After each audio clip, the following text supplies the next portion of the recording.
huge burst of thunder, lightning and hail. Wow, that was quite intense, for all of 2 minutes. So all I see now as we drive is damaged trees, but it was so brief, and now it's amazing, isn't it? It was like darkness. The sky was black for like 2 minutes, and now the sun's out again, and it's like it never happened. Very strange weather. Very, very strange. So it's not as strange as some of the things that have been happening in our town today. Quite a number of really concerning things have happened in our town today. I'm still busy with investigations, and I'm still busy getting the necessary information to bring you guys this story about... Okay, so let's just briefly explain it. Right. So allegedly, a man was sitting... No, wait, let me start at the beginning. So, a good friend of mine gives me a phone call. I think it was last night. Yeah, last night, probably about 6:15.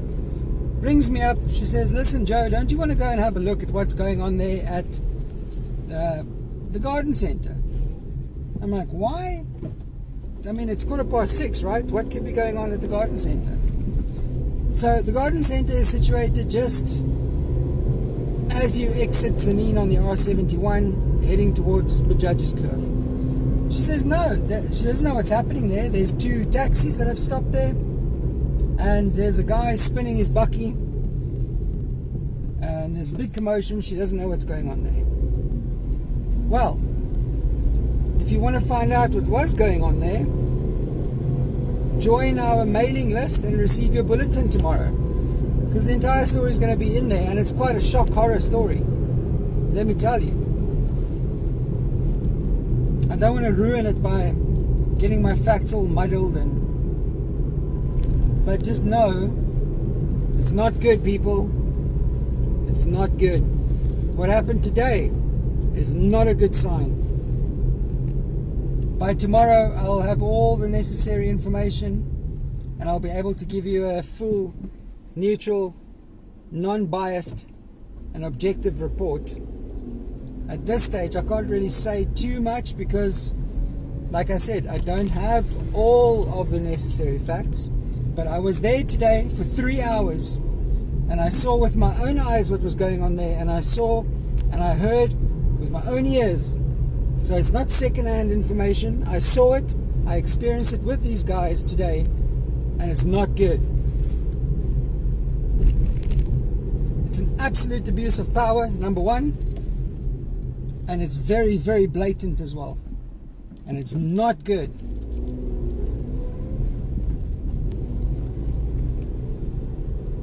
I want to start this afternoon by checking out that roadblock where the soldiers were busy taking passengers out of overloaded taxis, and I would like to see if that's still the case.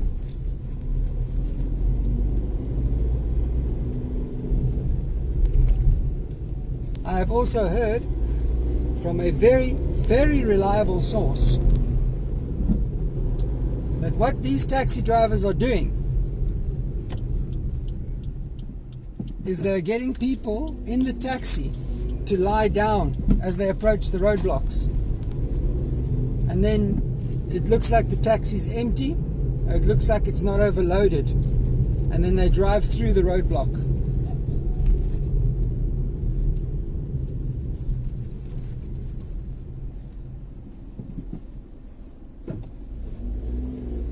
Now, we're driving down Ubar Street. On the left, we have the police station, and we have canine security vehicles standing there, which is related to the horrific incident that I've been mentioning.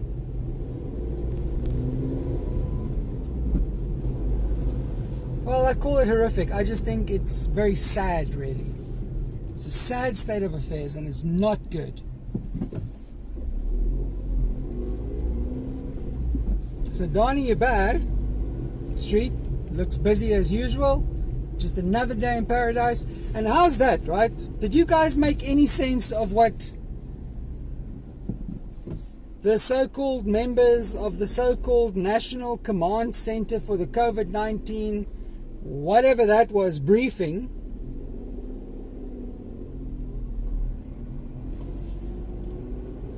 Did you guys make any heads or tails from that? Because to me, I find it quite atrocious that the journalists just sat there and ate up all this nonsense that was being fed to them. I'm listening to this guy talk, and he's, you know, the favorite catchphrase here, right? Somebody went somewhere along the line and said to the politicians, listen guys, you're no longer allowed to use the word problem. No, everything's a challenge. It's not a freaking challenge, dude. The only challenge in that briefing today was the guy talking, because he was saying absolutely nothing, but they've got like this list of go-to phrases, and it doesn't matter in which, it's like all these words, right? If you guys watch the series Rake on Netflix, you'll know exactly what I'm talking about. So it's like they have this book, and in this book, or this folder, there's a whole bunch of words that sound important, right? And it sounds like it could mean something. And these words are all in this little envelope. And it seems to me that these guys, because all of these words, right, you can rearrange them in any order and they'll sound like they mean something. Yeah? So this is what they're doing, these politicians. They're taking these big words, which half of them don't know what it means and the other half can't spell, and they take them and they mix them until it starts sounding like they're saying something, but they're not saying anything. How can you say that the challenge of cross-pollination during funerals needs to be urgently debated? What did you just say? What does that mean? What does that mean? It means nothing. So you start off the so-called briefing, which you called inexplicably right before and this is another catchphrase, the challenge that you are facing, which is a meeting at 2 o'clock. Right, so if you have this important meeting at 2 o'clock, which is obviously very challenging to you, why then would you call a briefing with selected media only an hour before the time, knowing full well that the media is going to have questions for you, right? And the questions that the media is going to ask you are not going to be, how was your day? What are you going to do about this? What's your feeling about COVID-19? No, they're going to ask you serious questions about serious matters. You can't just expect them to be happy with the fact that you are going to quickly give them an abbreviated answer. And if you don't know the answer, you'll use the excuse that, listen, we'll get into it in more detail because it's a very complex question. We'll get into more detail right after we've finished our meeting at 2 o'clock. Then what's the point of having the bloody briefing in the first place? What's the point? So, okay, they start this briefing, yeah? They started by saying, everyone must remember to please stay home because this is and this is ridiculous, guys. This is ridiculous. The guy calls it the invincible virus that cannot move. So it's an immobile, invincible virus, and we must all please continue to stay at home so that we can cut its legs. What? What on earth did you just say? Right, so we must stay at home so we can cut the invincible virus's legs that can't move. And then, right after that, we're allowed to transport our children across the provincial borders, and children must be able to move freely to where they must be. Okay, so what are we saying? Are we talking minor children? Or are we talking me? Because I'm a child. I'm my father's child. Do I count? Can my father move me around whichever way I want to? If I'm a child that's going to university, I'm 20 years old, I'm in university, does it mean I can move freely around? What do you mean? And then, while you're talking to us, you're wearing some form of a military kind of fashion statement, but then as an insult to every man and woman in the service of this country, in the military, and in the special forces, and in whatever, you wear a beret as if it's a fashion statement. You don't wear a beret that way. So if you're going to play fancy dress, and you want to, your costume of choice is an army guy, right? You want to look like a military guy. Then at the very least, you can get someone, if you don't know how to do it, you can get someone else to put on the beret in a manner which is respectful to the uniform. Okay, and then you go stand there and you talk a bunch of mumbo jumbo, challenge this, debate this. The reason why it's a challenge for these ministers now is because they have 30% less of their money. Allegedly, apparently. Okay? So what the hell?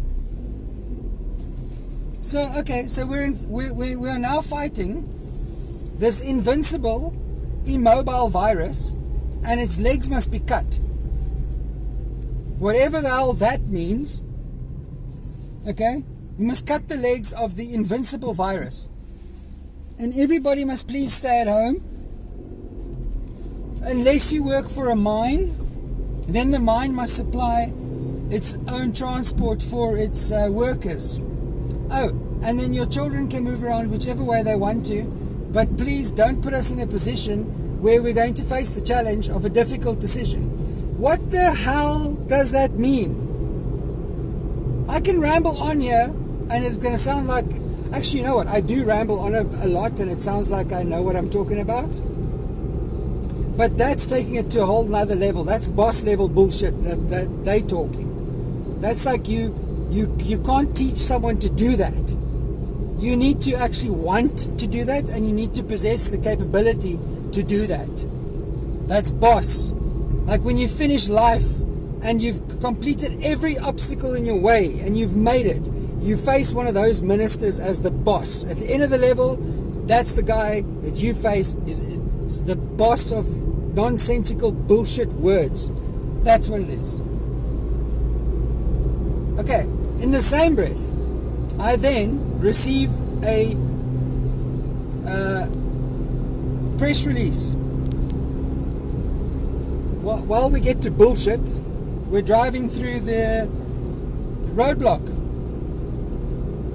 You see this wonderful roadblock? This is the roadblock that's protecting all of us, yeah, from potential COVID-19 people. Anyway, so then I receive this press release, right? So these boss bullshitters go onto TV, and then they tell everybody in like the biggest words that they can find that they've mashed all together like an interstellar game of Scrabble. So now they go on TV, and then they tell everybody, listen, guys, we don't want to make you bang or anything, eh? Moenie skrik nie, maar the lockdown could be extended. Okay, so while I'm listening to that nonsense, I'm reading a press release from the Department of Education asking that all the teachers report back for duty on the 4th of May, or the 5th of May, or whatever. And then, a little bit further on in this briefing, which the President himself didn't attend, in fact, no one actually important attended or spoke.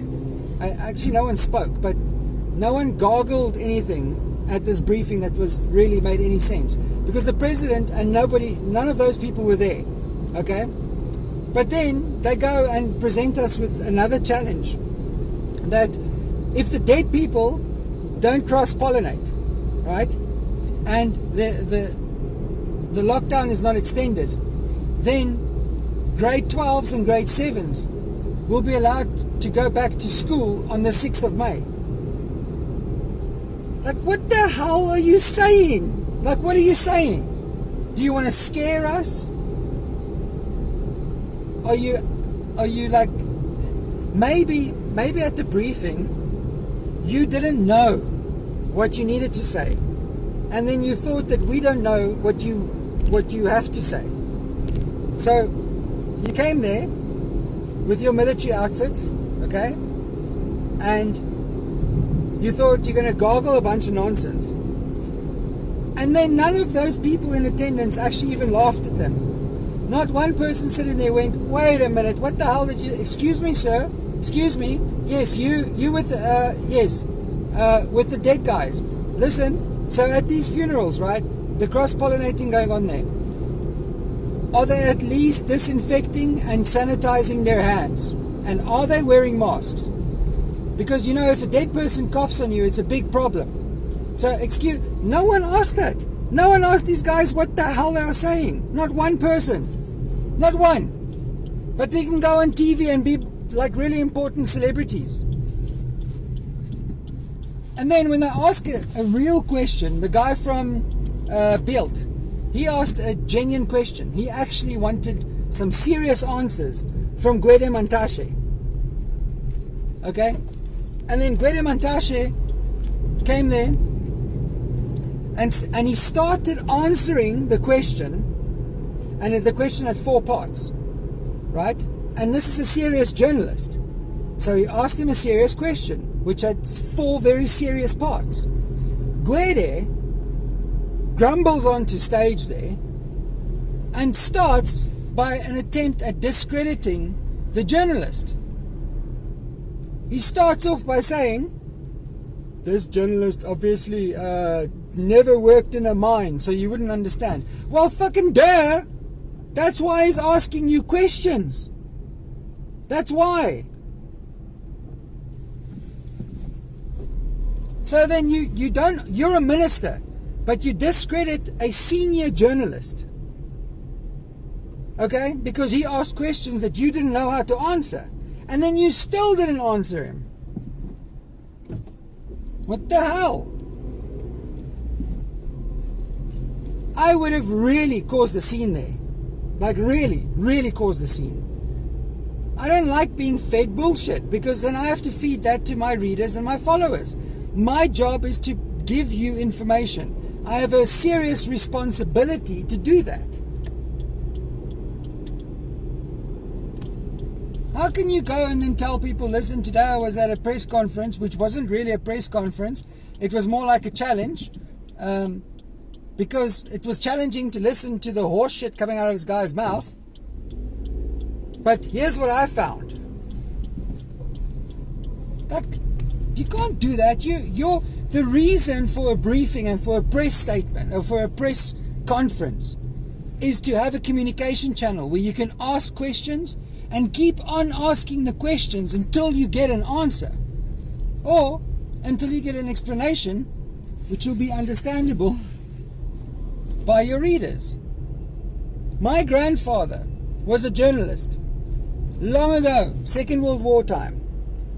He said to me, the key to being a fantastic journalist is to always write and explain a story in such a way and that a 12-year-old will read what you have written and understand exactly what you're saying.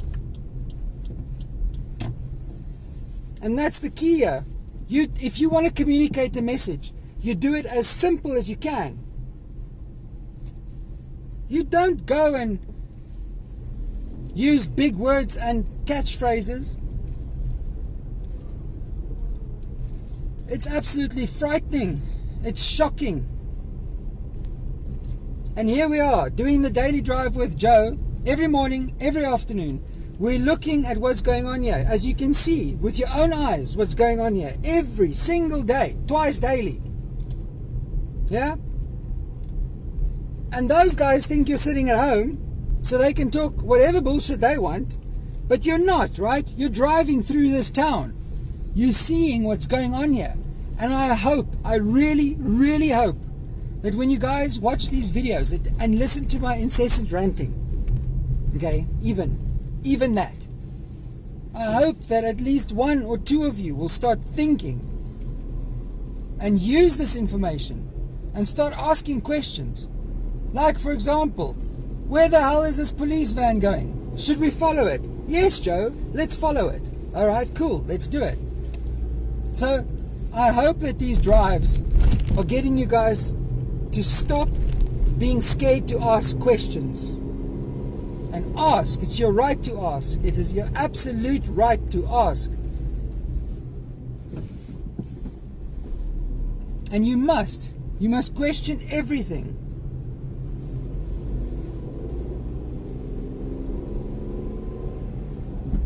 So let's find out where this police transporter is going.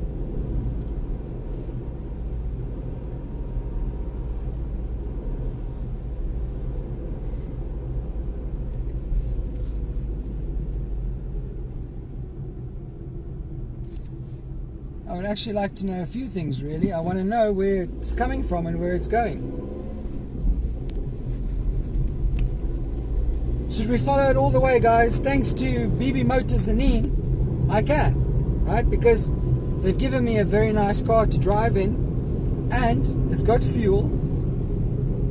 So, thanks to BB Motors Tzaneen, we can now see where this police transport is going. How long do you think it's going to take before they realize that I'm following them? See, these are the type of questions that we need to find out, right? Yeah? We need to start asking these questions. Do you think that they notice what's going on around them? Do you think that they see that I'm recording them? Do you think that they would stop and ask me, excuse me, sir, where are you going in your little white Suzuki Espresso? Excuse me, sir, why are you filming us? No. I don't think they will. How much do you want to bet me they're going to the JOC, the Joint Operations Center at the Tzaneen Dam? Should we follow them and find out, Joe? Yes, most certainly, dear valued and loyal viewer. Let's do that.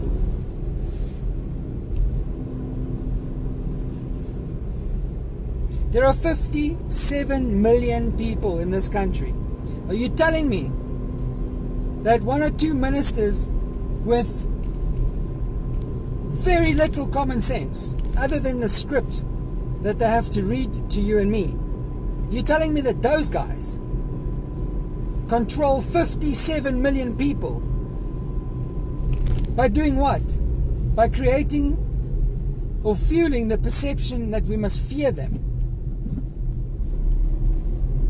You dare not ask questions. Yes, I dare ask questions. I'm a citizen of this country. I pay your tax, Mr. Minister, sir. Okay, so they're not going to the Joint Operations Center. They have very obviously decided to take that route because I think that they saw I'm following them. I do believe that they are either lost, but I'm going to turn around and follow them, okay? But I think that they are either lost or they're going to Jetty 3.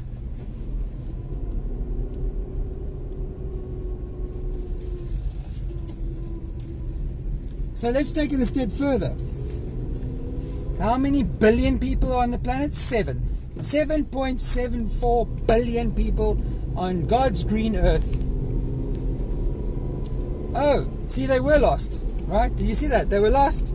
These guys were lost. They took a right turn and they didn't know that the Joint Operations Center is actually that way. And now, oh, guys, we're living in a joke. This is a comedy. This reminds me of one of those sitcoms that you watch and it's just never ending. It's the gift that keeps on giving. And the good guys get treated like criminals.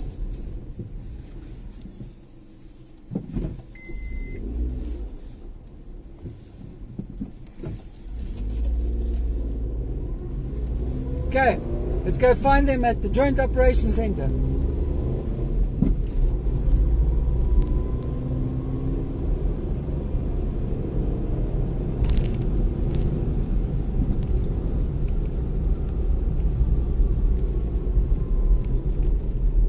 You see, there they're going. Now, this little Suzuki Espresso I'm driving is so small and inconspicuous, right? And that police transport is so big and intimidating that they probably haven't noticed me. So maybe if I put my dark glasses on, if I can find them here, maybe I'll look even less suspicious.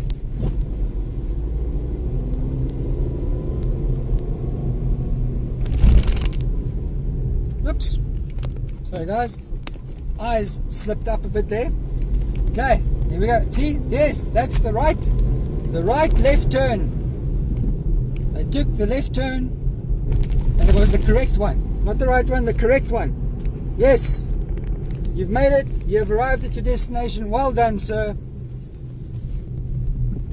Here they go. Into the Joint Operations Center. Tzaneen SAP's Joint Operations Center. See a lot of vehicles inside there? Yeah, so that's that. You know, I could probably get out and pick up this little car and carry it over that cable over there, and we could drive on the damn wall. You know that one of my favorite phrases is actually saying that damn wall. The damn wall.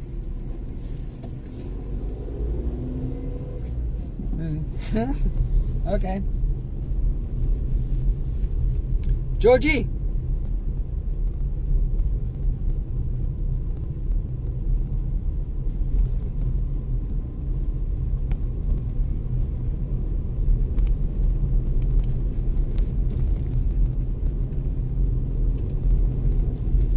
Okay, so here we have, okay, this is another area where the Department of National Water Resource Infrastructure in Tzaneen. I'm going to make a little U-turn here. Gentlemen, how's it? What's up? Cool. Can I just say something as well, guys? No, you know what? No, it doesn't matter. It's not really important.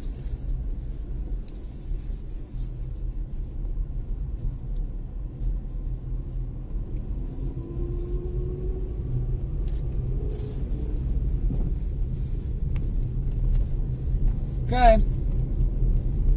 Well, that was fun.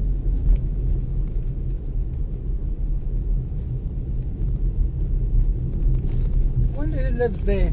You know what? I don't know. I don't actually even want to. I don't want to guess anymore. You know, some things. So the reason why there are some things I don't ask questions about is I'm actually too scared to find out the answer. Really, I've been disappointed by the so-called leadership, the so-called planning committees in this country for so long. I'm actually tired of being disappointed. I'm at the point where if they tell me that it's nighttime, I'm actually going to walk outside to see if I can see the stars or if it's black, okay? Because there's so much of this nonsense flying around, you don't know who to believe anymore. And then you find one oak that you think, well, listen, this oak, this guy, at least he doesn't wear a shoulder-padded, oversized Markham's suit, right? Maybe this oak, I can trust.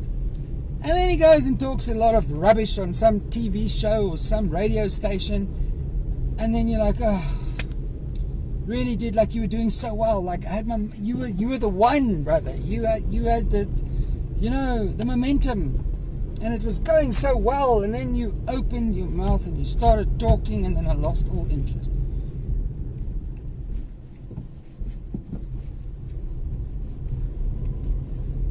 Anyway, let's head back into the circus. No, not the police station. We're going to drive through town again quickly. Well, man, from all that ranting, I completely forgot that we went through that roadblock twice. Did I rant about the... I did, eh? I did tell you we're going through the roadblock, didn't I? I forget.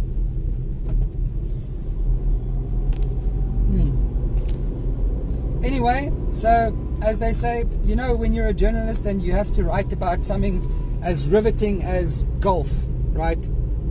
So it's easy to say, yeah, but that journalist there, he was never a miner. Yeah, well, guess what, dude? Like, live with it, deal with it. That's why we ask you questions, because you are making the biggest assumption, and that is the assumption that all of us know everything, and we don't. Okay, that's why we ask questions. So I think that the politicians should start asking the opinions. Like, ask, you know, phone a friend. Phone any South African resident, taxpayer, ratepayer. Phone them and ask them, listen, what do you think we should do in this situation, guys? We really actually are at our wits' end. We've never had the experience in dealing with a problem such as the one we're facing now. Does anybody in this country have any valuable input to give us? But do they do that? No, not a chance. They have to do something to make you believe that the reason you, that's right, you and me, the reason we pay them more in a year than what we pay the average general surgeon. See, they need to make you believe that this is the reason why you need to continue paying them this. Okay, so they can't ask you for advice, because that'll show weakness, right? Yeah. So that's why they will never do that.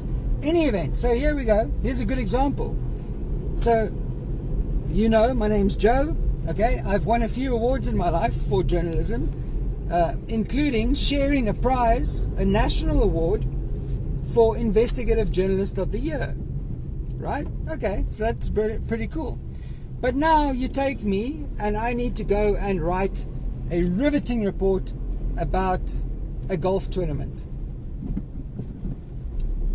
Do you know the go-to phrase for any journalist writing about a sport that he knows absolutely nothing about? And you guys are going to laugh because you've heard this before.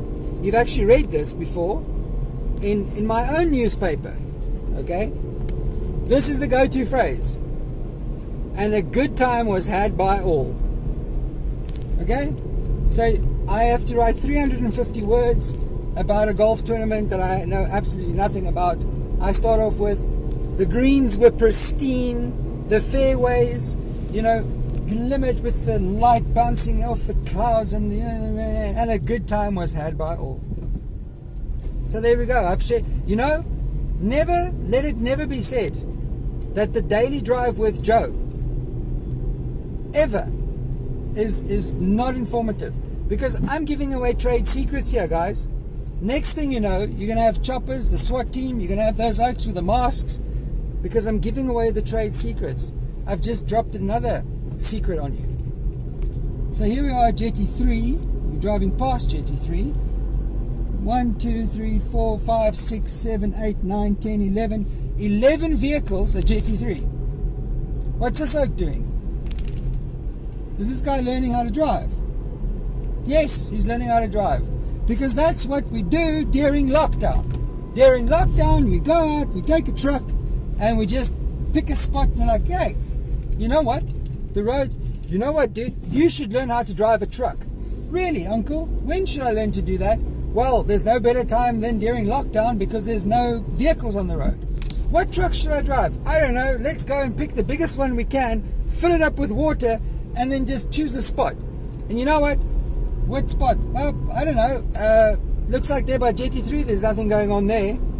Let's go drive there. Let's go do driving lessons there during lockdown. We can say hi to the couple that walk their dog here every day, and maybe the other muscle-bound hunk that tried to attack that journalist guy, Joe, on Facebook, because he likes to go and jog around the block.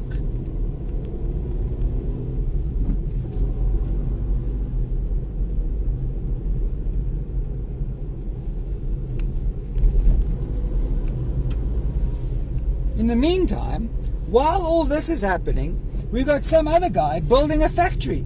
Yeah. And his excuse is because it's an essential service. No, dude, it's not an essential service. It's an essential service to you because you find it essentially important to have this warehouse of yours finished when the lockdown's over so you can carry on doing business. Back to that nonsense. What's going on now? Are we all going to go back to work in 2 weeks? Is the new normal going to be these ridiculous ninja masks? And hand sanitizer? And also, like, I've filled in every single little form that you can fill in from every one of those 8 government departments that they sent the links for on bloody WhatsApp. Go to any of these links. Here's your reference number, and then we'll see if you qualify. Well, guess what? Guess when I stopped qualifying for any assistance from government? The moment that they read the first line of my application, which asked for my name and surname, and they read Johannes Dreyer. That's when my application went file 13. Sorry guys, this nope. That's when it went down the drain. Despite the fact that there are 6 families depending on the bulletin. During this time, no, what's your name? Johannes Dreyer. Well, jy is in groot moeilikheid nou. Jy is in jou moeren. And this is the situation that we're faced with, guys, and it's very real. It's more real than the virus.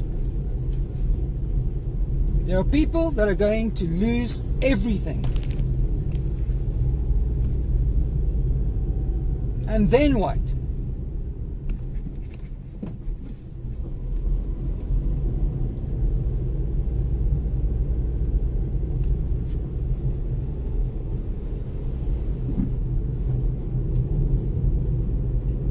So we're facing this invincible, immobile virus that can be killed by hand sanitizer and sunlight soap.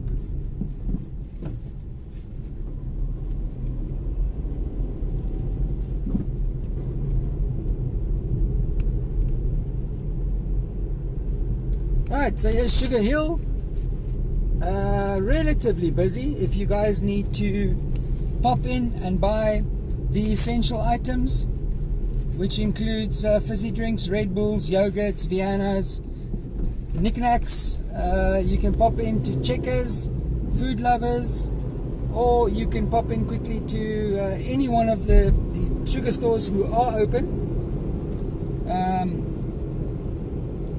Just know that you guys will stand in a line and you will have your hands sanitized. The basket's handle will be wiped off, and so too the trolley handle will be wiped off. So it'll take a little bit more time to get in there, but they are still open. The same exceptional service that they normally have, the same friendly ladies, just going to take a little while longer.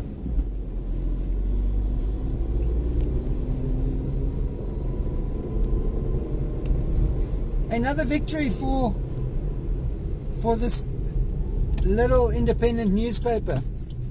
Remember this hole in the ground that we spoke about yesterday? It's fixed, guys. Everybody has water. Everybody's happy. Now you can wash your hands with soap and water, and then you can sanitize it, and then you can wipe it with alcohol wipes, and then you can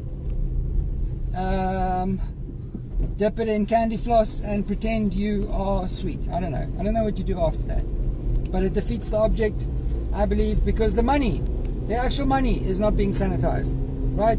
So you sanitize your hands at the entrance there, the start of the race, right? You sanitize your hands, and then you walk in there and you touch a packet of chips and you're like, yeah, you know, what? For this price? No, you put the chips back again. You take the cheaper packet of chips because you're a journalist and you're a cheapskate, so you take the no-name brand. Now the next bloke comes and he touches the same packet of chips, puts it back in the shelf because he's even more of a cheapskate than what you are, and then he goes and he gets himself something else, and so on and so on. And then you get to the counter, which is also nice and sanitized, and you've now touched the same sanitized packet of chips that the previous sanitized oak has touched, and then you get your change back. And the change, it's money. Has that been sanitized? No, it hasn't. Absolutely not. Hello, Nati. Nati has joined us again.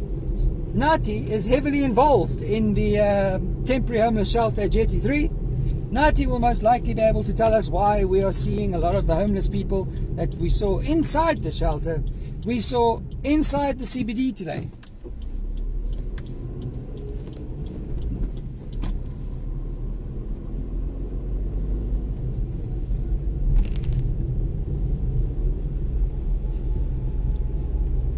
We're driving past the Cluster Command Center of Tzaneen SAPS.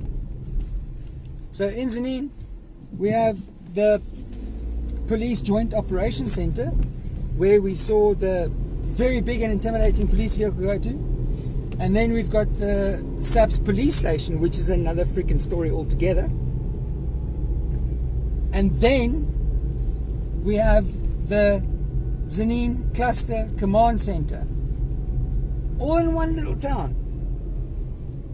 And still, we have so many people not abiding by the rules.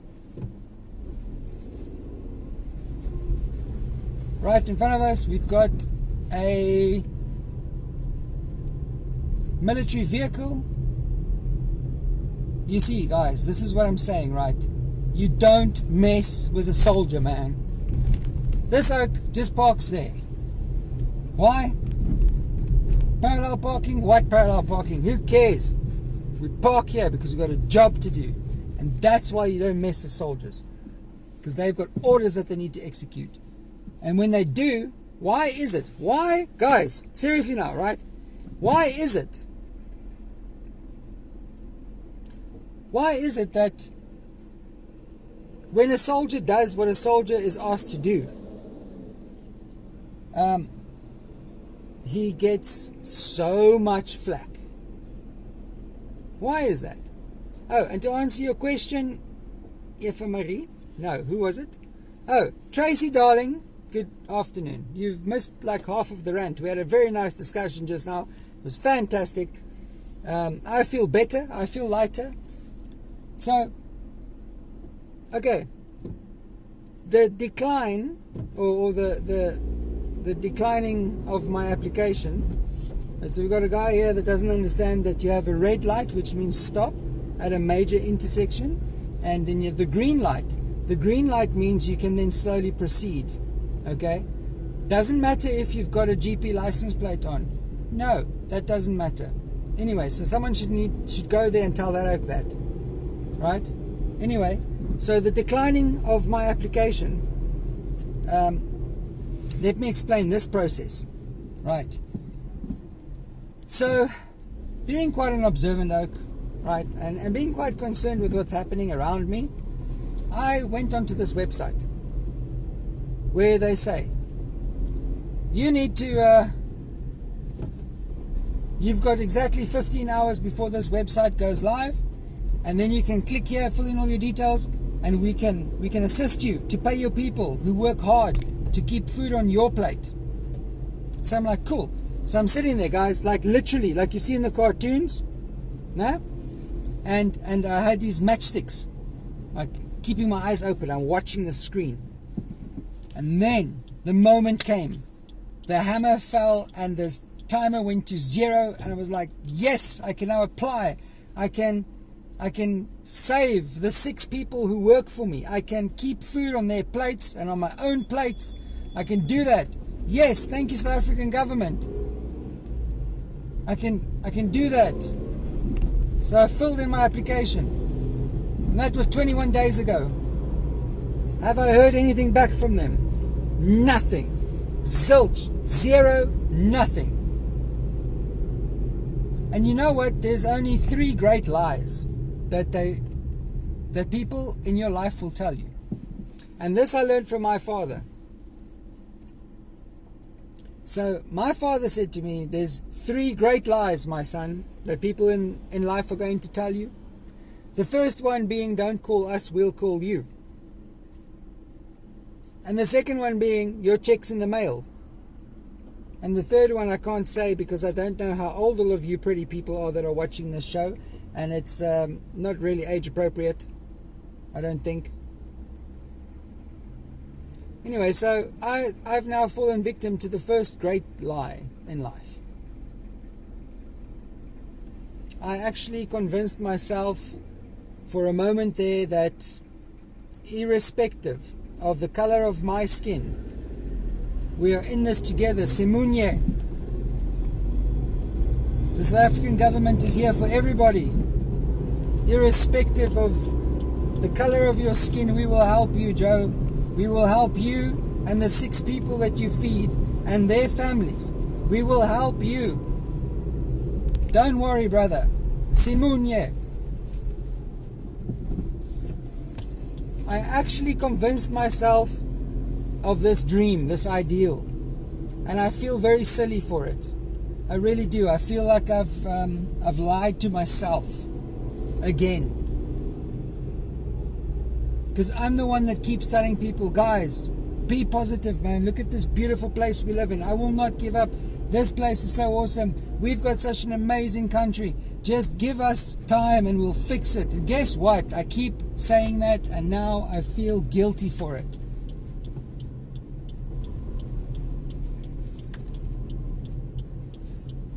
So here we have the Lifestyle Center.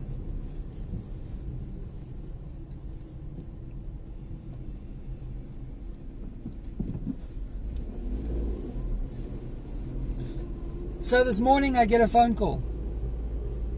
And there's a woman on the other side of the line. And she goes, good day, sir. My name is, and I'm phoning you on behalf of the Mopani District Municipality. And I'm like, I'm sorry, do you want to phone back? Do you have a frog in your throat? Have you swallowed your face mask? Anyway. So I'm like, really? Okay, that's fantastic. What does the Mopani District Municipality want? No. We have gone on the internet and we've looked at people who we can approach for donations. The municipality is trying to raise money to help out the people who are struggling during this outbreak. And I'm like, well, that's bloody fantastic. That's amazing. Please, would you tell me more? Because the municipality have in their lives never, ever, ever asked for donations. In fact, they do that every month. They ask you to give them money because they are providing you with a service. Since when does a municipality go and ask for money? I asked the lady, okay? She then goes, okay, it's fine if you don't want to help. I'm like, you bloody damn right I don't want to help. I'm going to start helping my own people first. And when I'm talking about my own people, I'm not being racist. Charity starts at home, people. There's a bloody solidarity fund. What happened to that? So it's like, yes, the solidarity fund was there to help the municipality, but that's now been depleted. And I said to her, listen, ma'am, I don't want to be rude or anything, and please don't take this the wrong way, but you are a freaking scallum. Okay, that was a bleep moment. Okay, because freaking. So, you're a scallum. I have your number. I will phone you, and I will find out who you are. I'll trace this number. And you are going to be criminally charged for trying to extort money from people in a time of crisis.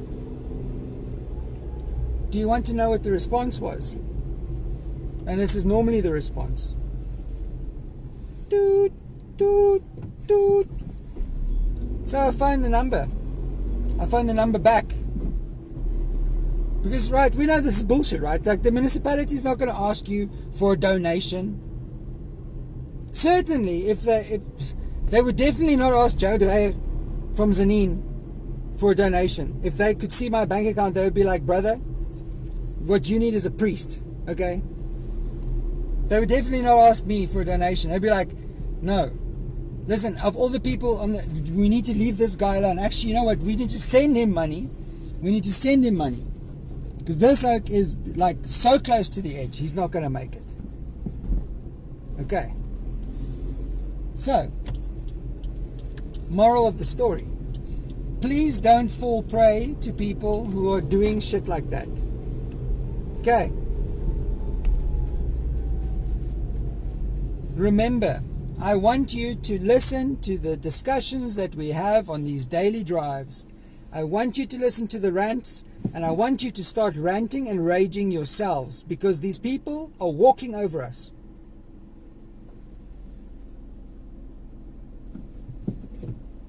Obviously, it's a lie, people. It's an absolute lie. The municipality will never, ever, ever, the municipality will never ask for a donation. They will never do that. Please don't ever, ever believe when someone phones you and says that they are phoning you on behalf of the municipality and asking for a donation.